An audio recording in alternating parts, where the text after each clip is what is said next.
Everyone agrees we need to get New York's high property taxes under control. But a property tax cap is not the solution, because it will permanently disadvantage smaller, poorer, or rural school districts. Let's see why this is true.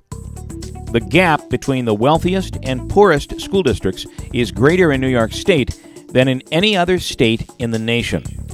Some New York school children receive a $15,000 a year education, while other kids receive an education valued at nearly $29,000 a year. Yes, the gap is that big. That's why fairness is such an important issue.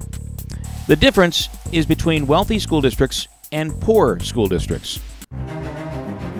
In a comparison of the two districts, the wealthy District A probably already offers multiple foreign languages, including many in elementary schools. The high school in wealthy District A offers a diversified program, a significant number of electives and advanced placement college credit courses. And wealthy District A offers a full array of art, music, and sports programs. The poor school District B probably doesn't offer languages in elementary school at all, and only one or two in high school. Advanced placement courses, if available at all, will be few, and electives, art, music, and intramural sports minimal at best.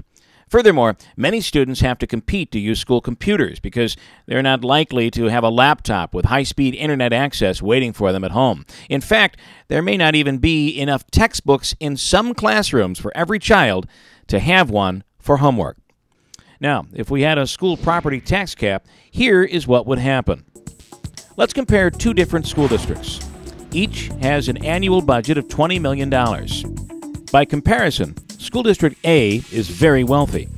It has lots of commercial businesses and industries in its tax base, and the homes in the school district are well above average in cost and value. And to afford these homes, people in this district have significant incomes. Meanwhile, School District B is at the other end of the spectrum. It has virtually no commercial or industrial property, and its housing stock includes considerably less desirable housing. They have modest market value and are inexpensive to purchase. Also, their income is low, so people in these districts struggle. Because there is so little wealth there, 80% of their school budget comes from state aid, with 20% coming from the local property tax. In District A, the reverse is true. Because of their wealth, their local taxes pay for 80% of their school budget. That means the local taxpayers pay $16 million, while in the poorer school district, that amount is $4 million.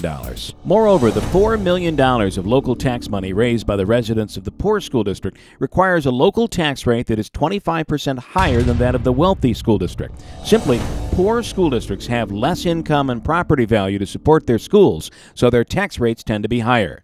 So how would a tax cap affect each of these districts? Let's assume that the governor and legislature in New York were to pass a law limiting any school tax increase to no more than 2% per year. Our wealthy school districts would be allowed to raise $320,000 to sustain their significant school program. That is, 2% of $16 million is $320,000. The poorer school district would only be allowed to raise $80,000 to support its basic programs. That's 2% of $4 million. Two identically sized school districts, yet under the cap. One district can raise $320,000 to support their extensive programs, while the other can only raise $80,000 to support a basic student program. Low-wealth school districts will be hurt more by a tax cap than wealthy school districts. Low-wealth districts have fewer non-required programs to cut, as mandated fixed costs eat deep into their budgets. Put a tax cap in place, and the poorer district can never catch up. Every year, it will fall further and further behind. They'll never be able to offer the same level of programs. So every year, children in poorer, smaller, and rural districts will become less able to compete with the kids from the wealthy communities. New York is one of the few states whose constitution guarantees every child an education, but it's just not fair. Just not right when some kids get a $15,000 a year education, while others have nearly $29,000 a year invested in their education. Everyone agrees we need to get New York's high property taxes under control. But a property tax cap is not the solution because it will permanently disadvantage smaller, poorer, or rural school districts. Don't let the politicians attack the symptoms of our problems instead of the problems themselves. Let's face it, state politicians need to address the real financial problems of school districts. There is no doubt that property taxes are killing us, yet every school district, not just wealthy districts, must produce students who can compete in the new global economy. The health of our state depends on it.